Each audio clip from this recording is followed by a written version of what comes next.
going from there. Okay, so so the Wellbeing Champion. So what's it all about? Well, certainly the last couple of years have been extremely tough. I probably don't need to tell you that. There's been a huge impact and massive negative impact on mental health in the last couple of years because of the pandemic. And those negative or those negative mental impacts are much more likely to last longer than the physical impacts that the pandemic is going to have on us.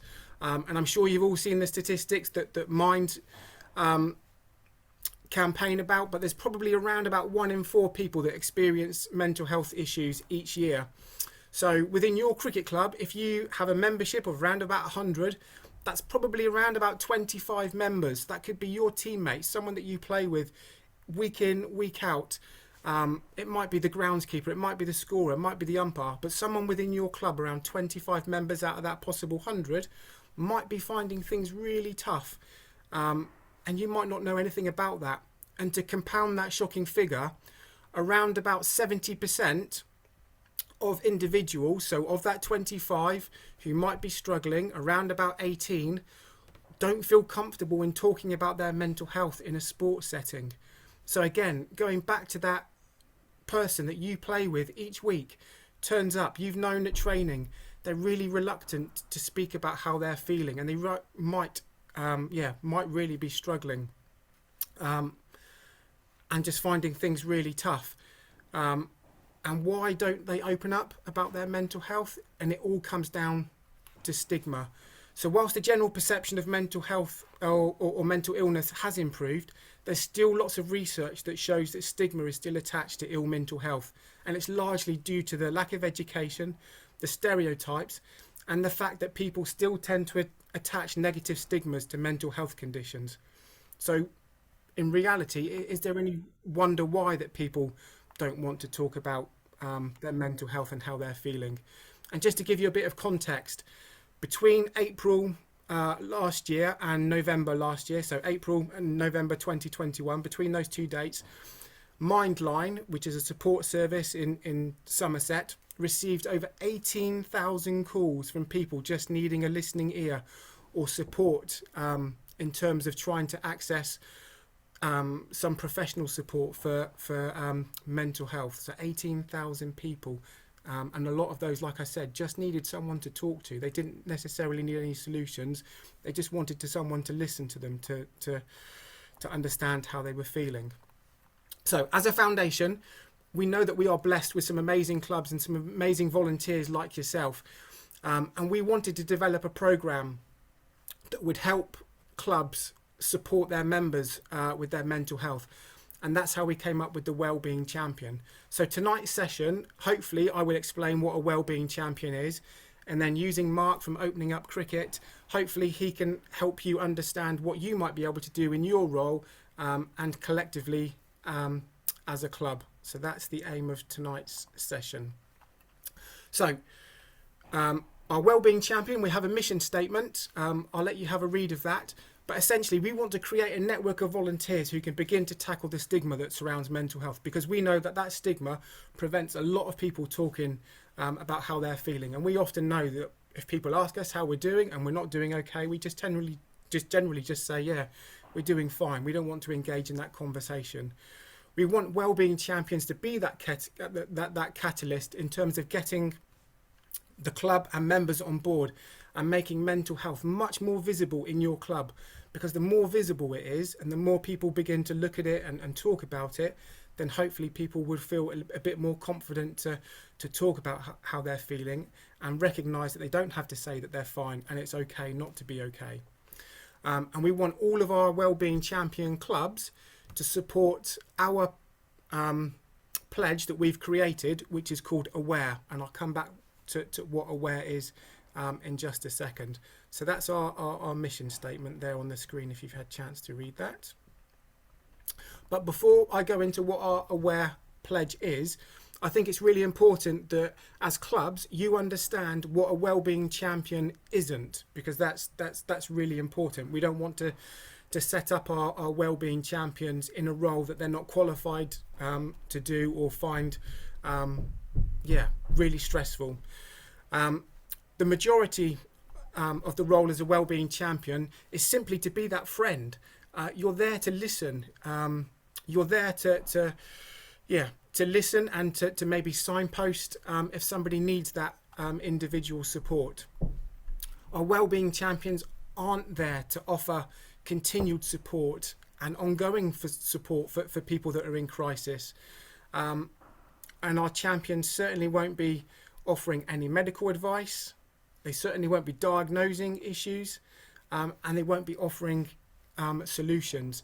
So they are essentially a friend, someone who is there to listen, and they've had some training, so they are aware of other support services that individuals can be signposted to. So they're there to listen and to signpost if they think someone needs further professional intervention. So that's what our champions won't do, which I think is quite important to let you know.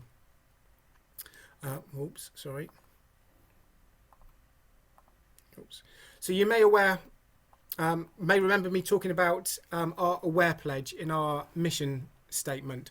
We would like all of our clubs that have wellbeing champions to become aware. So Aware is our acronym, which is a sort of to-do list for champions, and it's essentially a framework that we would like our champions to work within. So the first A is awareness. So within your club, the wellbeing champion will promote mental health support services, and they will begin to promote their role. They do that by using some posters that we've provided, and perhaps they might also encourage the committee to have wellbeing as an agenda item on your meetings. So that's a way that's is around the awareness. So it's the wellbeing champions' role to raise awareness of their role and what they can do within your club. The W stands for ways to wellbeing, or 5 ways to wellbeing. Some of you may be aware there was some research done a while ago, or a long time ago, and they came up with 5 ways that someone can have a much better mental health, and these were named the 5 steps to well-being. So we would like our well-being champion to use those 5 ways to well-being as a tool to help improve the collective mental health within your cricket club, and we've got some ways and some examples that our champions can do that. So W is the 5 ways to well-being. A is for attitude. So as a well-being champion, they are pivotal in breaking down that stigma that surrounds mental health.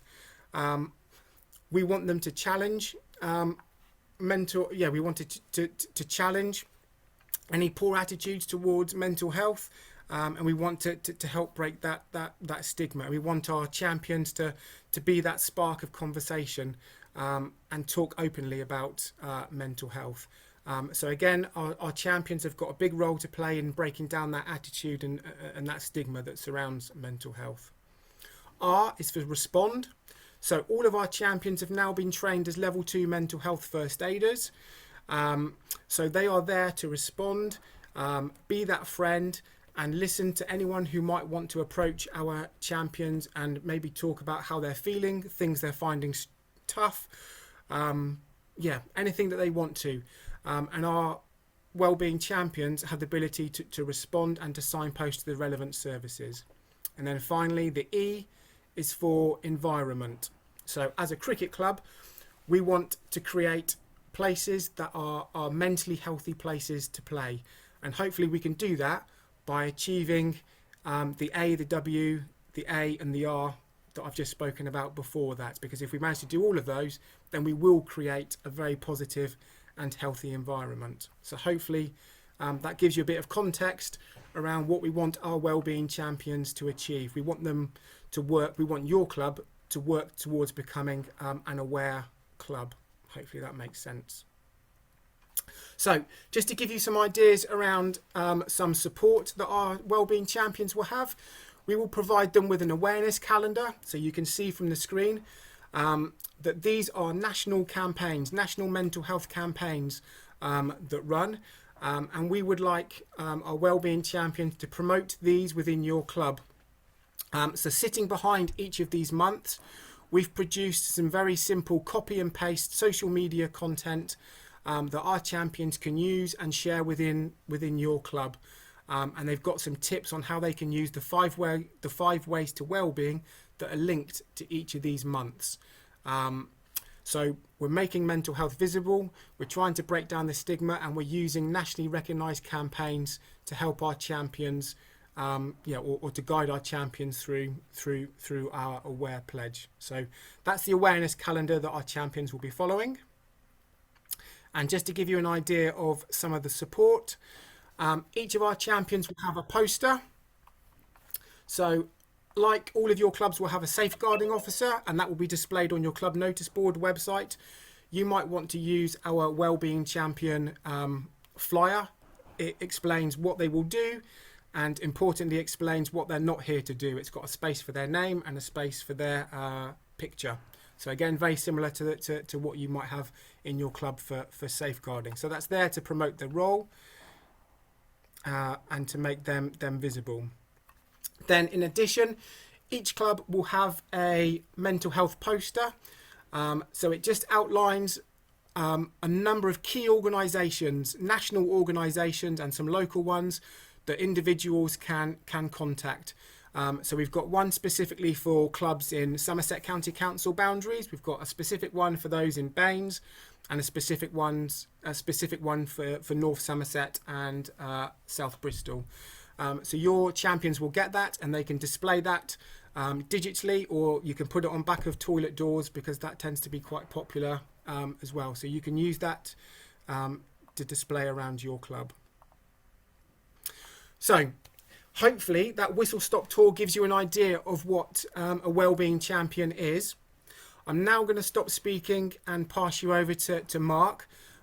Mark runs an organisation called Opening Up Cricket, which is specifically linked to mental health.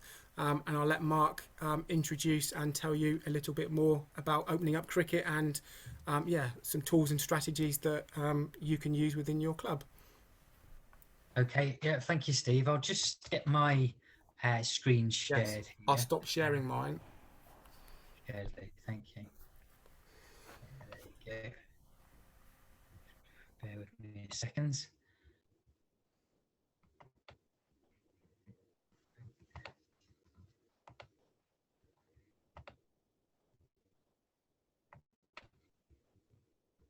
Here we go. This should be it.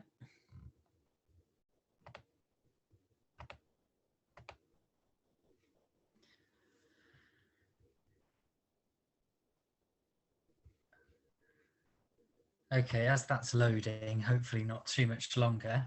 Here we go. So my intention in this time that we have is, like Steve said, to give a few ideas around things that can help with supporting the mental wellbeing champion within your club.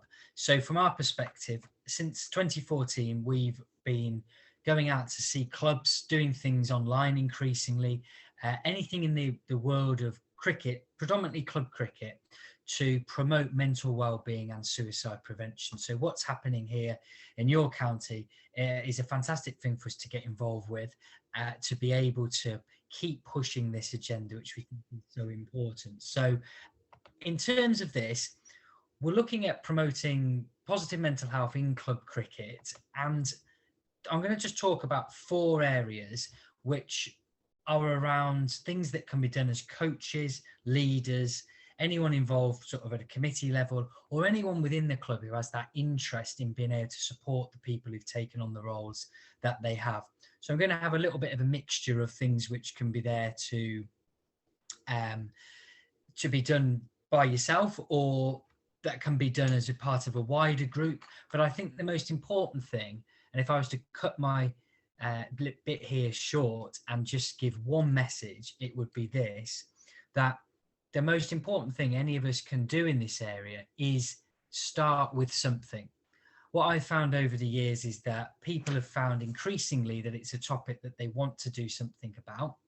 They want to be a club which makes its members feel like they can be comfortable to talk, to share how they're feeling, to make use of the support that's there, to be good teammates. But often people can be put off by not knowing really where to start. So my message always throughout this is picking just something that can be done makes an incredible impact where it might be left alone otherwise. So in terms of this taking care of wellbeing, Steve's mentioned the ways to wellbeing. And I think particularly from, say, a coaching perspective, or if we're organising things within the club, each of these things can be done through cricket quite easily. And sometimes just pointing out that things that are good for people's mental health exist within cricket can be enough to try and move the conversation along. And it's ultimately very positive, particularly this one of connect. We know coming out of the period of COVID how much we missed the things that we take for granted at cricket. We know that cricket gives us the opportunities to keep learning all the different developments in the game, as well as just the nature of the game from week to week. When we're wanting people to volunteer and give their time within a club, giving fosters feelings of good mental health and well-being, and also being active in a physical sport and taking notice of the world around us that we do as that. So even if it is just to sort of label those things that we do already in cricket as to do with positive mental health, can be something which moves the conversation to a more proactive thing there. So that's something I'd encourage people to think about. How can we look at those things and make connections with them?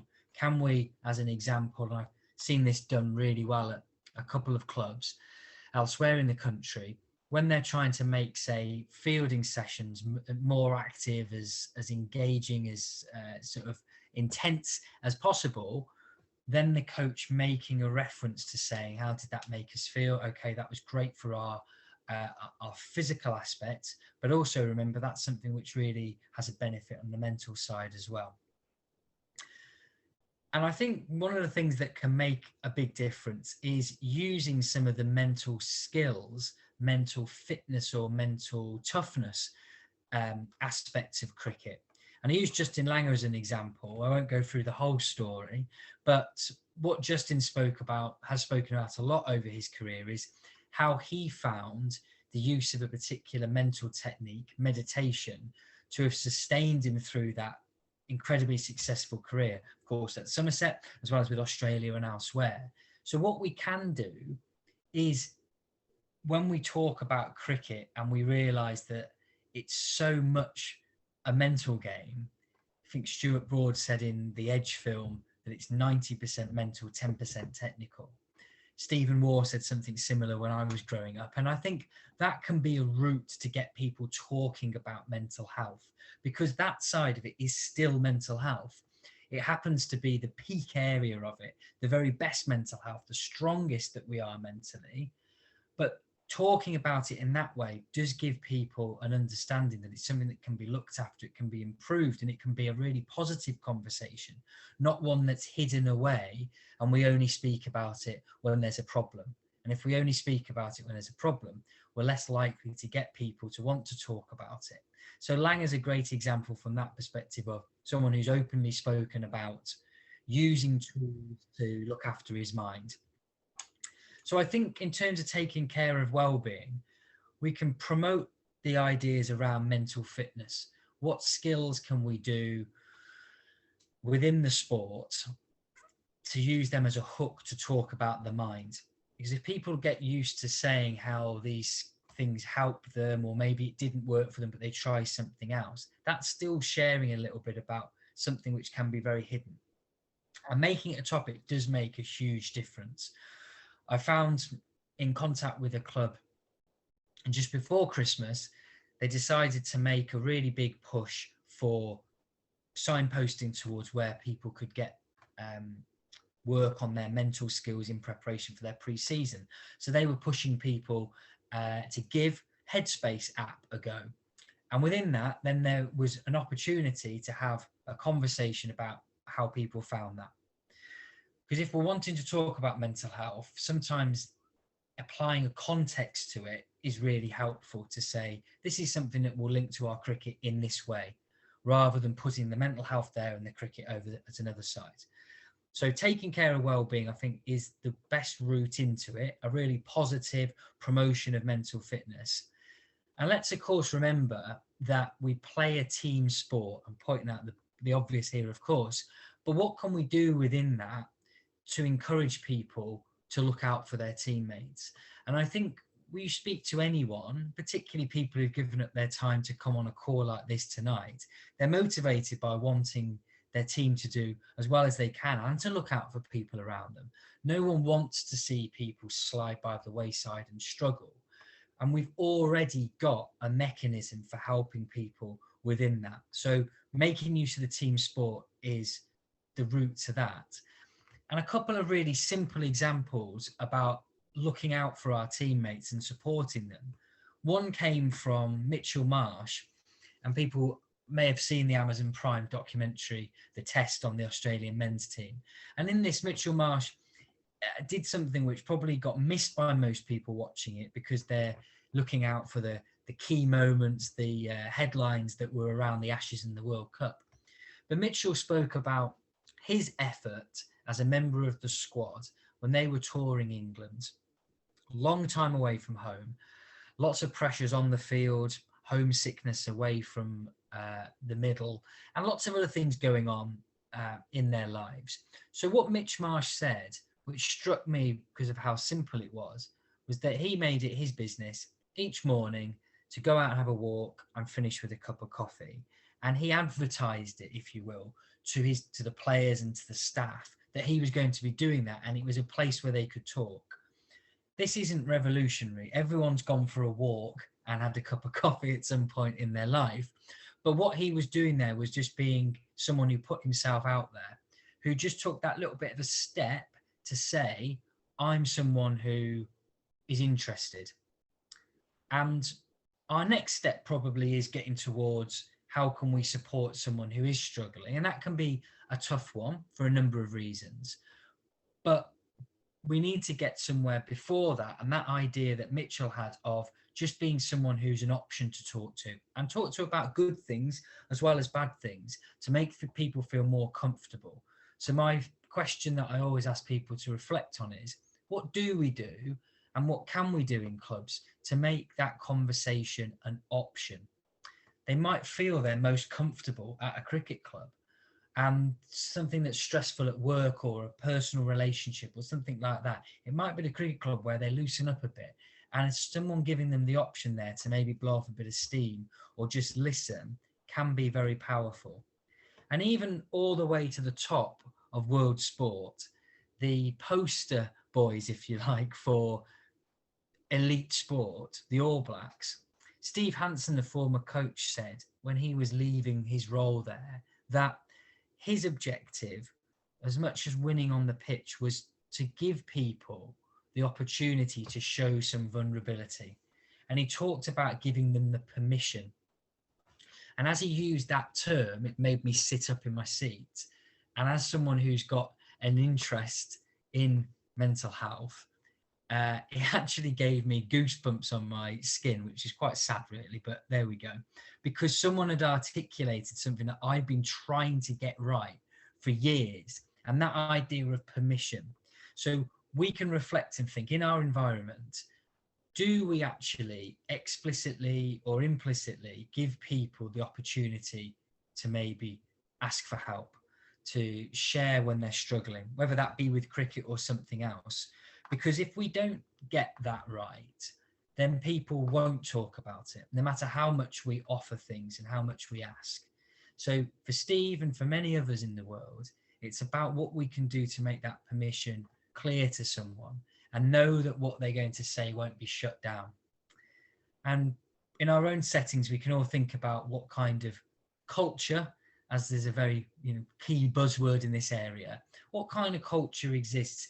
Is there one way if people would feel able to speak to someone, Or is there that idea that they might be ridiculed, or it might be something which is brushed aside in the name of like a banter or anything like that? So in terms of supporting players, the two questions I think that jump out as being most important to think about are, and these are really long term, they're not going to be things that we might just straight away know the answer to, but how can we ensure our clubs, pardon the visual pun there with the golf clubs, are places that people feel comfortable to talk? And what can we do to let them know? Uh, and that's something that the Wellbeing Champion will be working really hard on. But that's something where you, as a captain, a coach, a safeguarding officer, a committee member, whoever it be, can feed in and give them some ideas, because it can't just be about one person in a club. Please do support them, because they're not there all the time. It might be in a particular age group team, an open age team, or with a women's team, whatever it would be. And the key is, of course, to start something, which is what your Wellbeing Champions are doing, which is fantastic. But what can we all do to start and have that intent to support the people around us? And we talk about mentally healthy clubs. When we think about physical health, everyone's pretty much aware that we can get people to do things that are a bit more active. We might put a few of those items on the screen, on the menu, because we know the direct link between those things. But for mentally healthy clubs, what that's got to be about is the environment that's there, how comfortable people feel, as well as the quality of signposting that is available there. And if we come back to those ways to wellbeing, if there's more of us making those links back to that in whichever way we do, that can be the way forward. And that's why it's such a key element of what the Wellbeing Champions are doing, looking at those 5 things and always trying to carve out little ways of trying to promote that to people. Because if we as individuals look after those 5 things in our lives, there's a whole stack of evidence going across years and indeed decades that show this contributes to improved mental health. And we've got cricket as a vehicle to be able to do it. So signposting to support, just like the Wellbeing Champions, should challenges arise, we are best to advise where support's available. I always compare this with a physical issue. If someone has got injured on the cricket pitch, we might get them off it. We might be able to find out a little bit about what's going on, but then it's appropriate to contact someone who's placed professionally to be able to look after it. But it doesn't stop us doing that initial thing. And that signposting can also form part of a wider building of awareness in the club. Having those posters up, having something on social media which signposts towards these things, having something maybe in a pre-season meeting or a pack that gets given out to show where support's available. You'd be surprised, or maybe not surprised, how often in the conversations that I have with clubs across the country, that just by making it a topic, someone then might well find that they feel that permission that I mentioned is available. And the amount of times after a session, when I've been there in person or even online, I then, in the conversation afterwards, someone would email and say, really glad we did this because so-and-so then got in touch to say that had affected them or this and the other. So just putting it out there makes such a big difference and so simple. So some ideas to finish off with, things that have worked elsewhere. Making visibility the top of our priorities list, I think, is the key, because that means that we can do it with little to no knowledge, not having to worry about understanding things in depth, just actually getting something out there, whether it be the resources through the Wellbeing Champion, whether it be sharing things in WhatsApp groups, working out a little bit of a strategy about how we can keep it going regularly. And this is where we are blessed with the different communication platforms. And we're going to mention one idea that I came across a few years ago, which I think can be adapted quite easily. Glenelg, which is just outside of Adelaide in South Australia, seems quite a way away, given I'm in dark and dingy Liverpool at the moment. But what they did at Glenelg was use the idea of visibility to put something on the app that they use for selection for their senior teams, to put a banner along the bottom each month, and they did this monthly mental health check-in. And all it required was this banner to be there, and the head coach had 3 questions that he asked. One was around how they're enjoying their cricket, roughly. Another was around how they're feeling outside of cricket.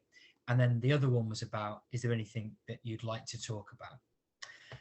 And Grant, who did that, was pretty unsure about how it would be received. But the attitude that they took was, if no one replies to it, then there's no harm done. But what instead happened was that around about half a dozen people, having received that, responded with things which revealed something that they hadn't spoken about. One saying, actually, this has reminded me I probably could do with speaking to someone about some stress that I'm going through. Another person actually saying that they were going to take some time away from cricket because they were so busy during the week, they just felt for the sake of how they were looking after their health, that taking that time to play cricket wasn't right for them at the time. And a heap of other people responded to the other questions, which were a little bit more, I guess, softer, around bouncing some ideas around. So however we look at doing something like that, I think that can be really important as well. When I was with the pathway coaches at Warwickshire and a group of club coaches that joined us in a session, a lot of the conversation at the end of that was people had a real intention to want to do more, but were unsure about how to start it. So that's where, perhaps feeding back to myself, a great thing to do is seeking out that best practice elsewhere. If you're thinking, right, we want to make sure we get the best resources, physical resources, printed resources, ask the question, what are the best ones out there? If you want to do something that's perhaps particular to a certain age group or a particular idea or social media, please do use us as a resource, simply because we've had so many conversations over the years that there'll be someone out there that we can link you up with who'd be glad to help and share their experience from there.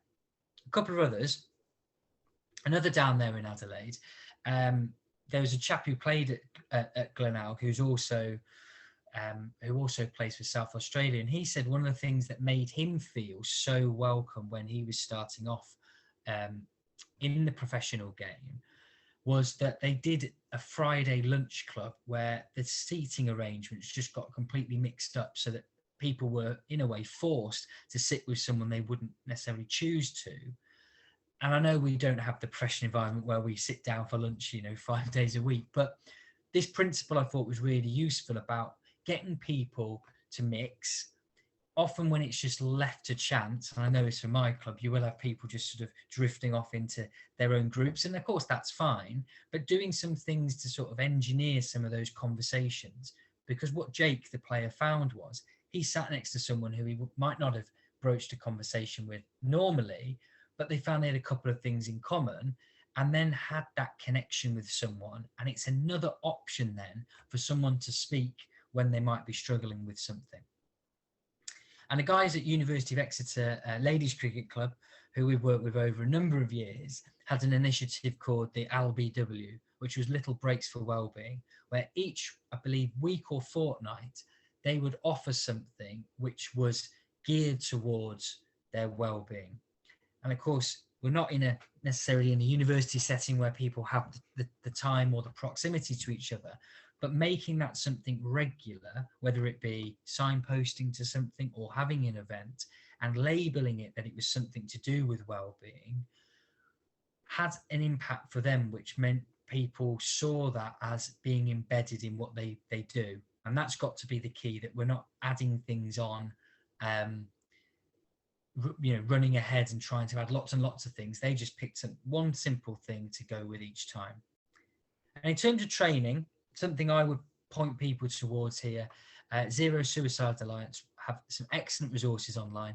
Their training modules start at just 10 minutes. So if anyone's sitting here this evening thinking, I'd love to do it, but I'm not sure how to start a conversation, or I don't know a great deal about it, or I'm just interested to find out more, they're a great place to start off. All free, very informative, and really quick as well. So the key principles that I would say, someone talking about the topic goes a long way. So if you've got your wellbeing champion, that will I can almost say sort of this for a fact based on the accumulation of anecdotal evidence that someone talking about the topic will get someone, and Steve mentioned that 1 in 4 statistic, it will get someone who's experiencing or has experienced poor mental health to feel that actually this is something that's accepted within that environment. So that can make it go a long way.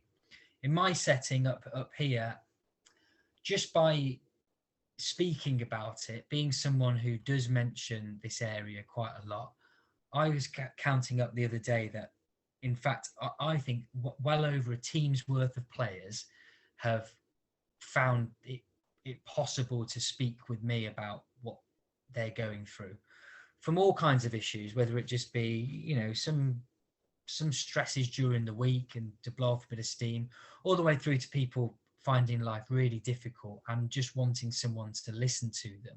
And then, just like your wellbeing champions, I was then in a position to signpost them towards where someone could really help them. So someone talking about it does go a long way, but the best impact is found when it's done collectively. So if there's more than one person, it reinforces it from there.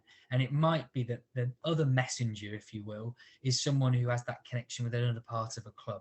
So if we can support those wellbeing champions and spread that out, it doesn't feel like it's one person's sort of pet project. It genuinely does have an impact across the whole club. And then most success is seen when it is embraced by leaders. And we come back to that idea of environmental culture.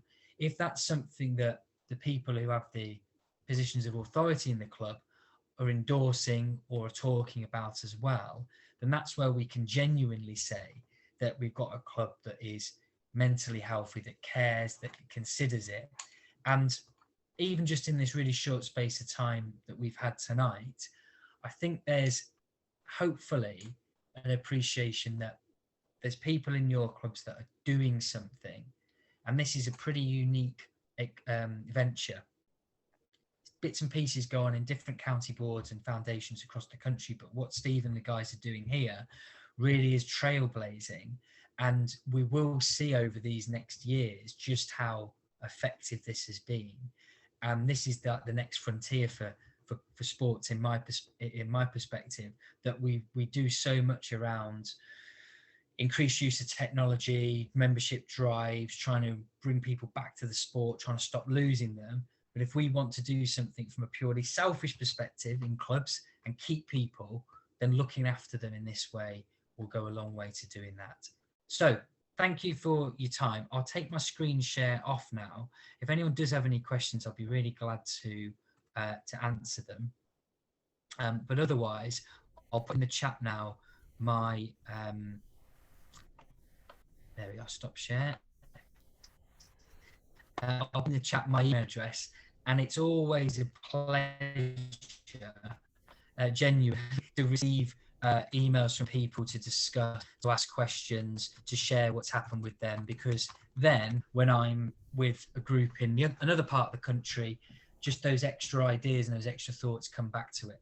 And I'm conscious that we've only had a short period of time here to be able to share some ideas, so I could go on for hours and hours and hours about these things. So if you do want to follow up anything on that, I'm just about to press enter on my email address there. But yeah, thank you. I hope that's been of some use to provoke some thoughts about how you can support your wellbeing champions. Thank you, Steve. Great. Thank you, Mark.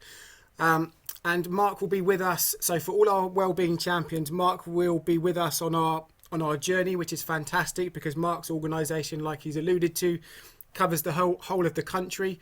So he's learning lessons left, right and centre from all sorts of different clubs. So it's fantastic to have Opening Up Cricket on board with us. And as well as part of our champions training, Mark will be doing a session on putting together a sort of wellbeing champion club plan, or like a mental health plan. And it might sound scary, but in reality it's not, because it might just be one thing that as a club that you really want to commit to. So our wellbeing champions will have a small bit of training on that in April. But I think the overriding message that I certainly take from Mark's talk is just starting and being visible. They're the two things to certainly take away. But thank you very much for listening this evening. If anyone's got any particular comments, feel free to put them in the chat box. You've got Mark's email address. You've obviously got mine. But yeah, we will continue to work with our wellbeing champions, and they need your support to make that difference in the club that we all hope this program will make. So thank you for giving up your time this evening. It's really appreciated, and we will see everyone all again soon. So thank you very much. Thanks everyone.